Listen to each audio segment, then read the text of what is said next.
केकरो दिल पे का गुजरेला केहू अनजान का जाने, प्यार केकरा कहेला केहू नादान का जाने।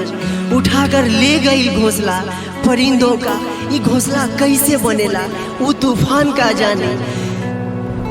साथिया साथिया तू बता द जरा, प्यार ऐसन काहे होला ओ साथिया, ओ साथिया, ओ साथिया, ओ साथिया।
याद तोहर हमके सतावेला,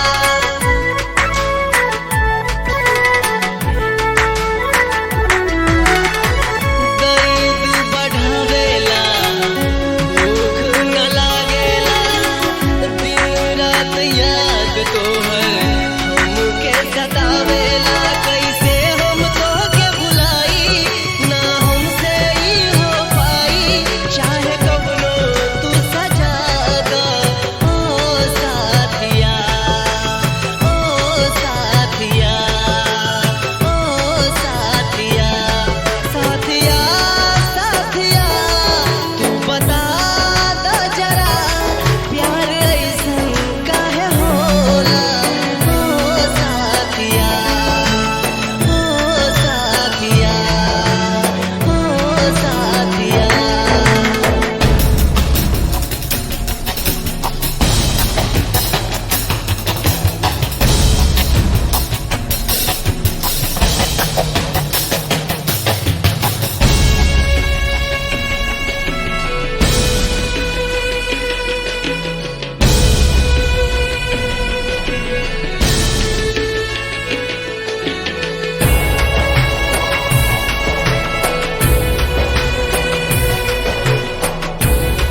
चाहिले